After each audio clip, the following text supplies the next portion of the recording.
Former White House advisor in the Trump administration and host of the Gorka reality check. He is also senior director for counterterrorism, the nominee in the incoming Trump administration. And Dr. Gorka, first of all, it's so great to see you here. We just showed you in action there at America Fest. How was that event, and what do you think the reaction's going to be when President Trump hits the stage? You got a rousing applause. I'm sure he's going to get a big one, too. Yeah, thank you, Rita. So I've always said, if you've got some extra disposable income at the end of the year, there are two organizations you should heartily donate to. One of them is, of course, Dennis Prager's PragerU, which is unprogramming the indoctrinated children of America, so PragerU. And then the other one is Charlie Kirk's Turning Point, because this is an organization that's going to the universities, the campuses, the high schools, and is reinstilling a sense of patriotism and just striking a body blow to the insanity of left-wing anti-American ideology. And I was there yesterday, 20,000 young patriots, the biggest event they've ever had. God bless Charlie Kirk. God bless Dennis Prager. These are the people and the institutions that give you faith in America. And then, of course, we'll have the greatest patriot of all in the White House as commander-in-chief in 29 days. Yes, absolutely. And that's great to see that 20,000 people are there. That's amazing, Dr. Gorka. Your thoughts also on the spending bill. What did you think? There was obviously so much back and forth, President Trump having an enormous impact on all of this. At the end of the day, were you happy with it, or do you think Republicans gave up too much? Also, the debt ceiling issue, they didn't get that, obviously. Where is this headed?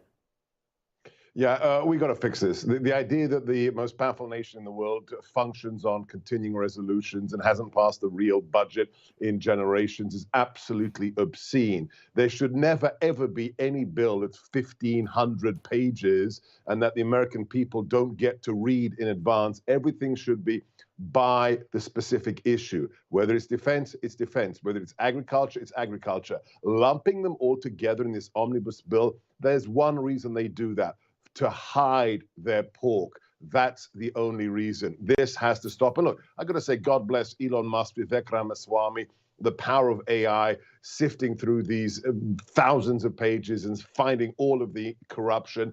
This is a new age. 77 million Americans have spoken, and they want responsibility in government, and they want the people on Capitol Hill to represent them and not spend their money like drunken sailors. Yeah, absolutely. And I think it was a noble effort when the president stepped in, and also, as you mentioned, Elon Musk, too.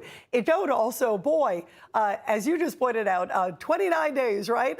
He is yet to come in, and yet he really is the de facto president for all intents and purposes, especially Dr. Gorka Bao. And I'm sure you saw this, the Wall Street Journal report. That was stunning, that explosive report, and it was shedding light on President Biden's cognitive decline, suggesting that the White House has gone to just incredible lengths to protect a diminished Biden. It goes on to say that his team hired a vocal coach, put other officials into roles usually occupied by the president.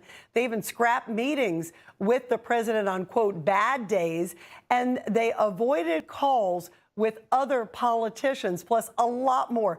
That, to me, is really shocking. And also, the report goes back to 2021. These are from, it's like 50 different sources, Dr. Gorka. How damaging is this, not just for President Biden, but for everyone who's been essentially engaged in this cover-up, if you will? Look, we were called conspiracy theorists for saying the man is cognitively declined and he's incompetent, he's not compos mentis. We all knew the truth. The Democrats have no credibility anymore. We were told Kamala Harris has the vibes and she's going to win. That was a lie as well. So whether it's the dotard, the senile dotard, or whether it's the woman who cackles and also hides in a basement as well, we knew the truth. Who's going to pay the ultimate penalty for this? The mainstream lying legacy media. We were told, oh, this is the best Biden. Remember what Scarborough said? This is the sharpest Biden we've ever seen. He's superb. the mainstream lying legacy media whose ratings are tanking, they are the ones who will be destroyed because alternative media, Newsmax, Salem, Joe Rogan, you name it, that's the organizations, those are the voices people trust. And as a result, the American people see through the lies. Yeah, and the public has spoken, just as you said. I think not a lot of people were surprised when the debate happened, but a lot of them are acting like, wow, that was an epiphany. It's going to be interesting to see some more of the post-reaction after he leaves the presidency. I want to go back to also to Capitol Hill, Dr. Gorka, because the next House Speaker vote takes place, of course, next month. And a few Republicans, including, Kentucky Senator Rand Paul and Georgia Congresswoman Marjorie Taylor Greene and some others have been floating this Elon Musk as a potential replacement. I even heard the name Vivek Ramaswamy, too, someone from Doge. What do you think of a potential speaker, Elon Musk? And do you think there will be any changes in the speakership? Look, the tough thing is, so when McCarthy was kicked out, I had Jim Jordan on my radio show, and I said to him, hey, we'd like you, Patriots would like you to be the speaker. And he said, I'm not interested. So you've got this double whammy requirement. You've got to have somebody who wants to do it, and then somebody who can get the requisite number of votes. That's the real magic, formula. However, it doesn't have to be a member of Congress. I think Elon's going to be a little bit busy, although he does have quite a capacity to multitask. But your idea, Vivek, now that's interesting. Have Elon running Doge and Vivek wrangling the cats, herding the cats on Capitol Hill. Yeah, I like that idea. Oh, so maybe that might be the way it goes. Who knows, right? We'll see.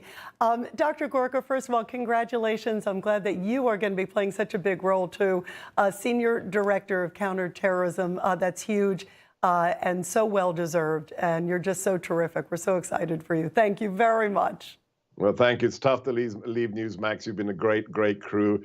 Thank you, Rita, and everybody at Newsmax. And, well, let's make America great again. Absolutely. Well, we love you, and a huge congrats, and a Merry, Merry Christmas to you and your beautiful family. Thank you, Dr. Gorka. Information. Truth is freedom. Is Newsmax. It's real news for real people.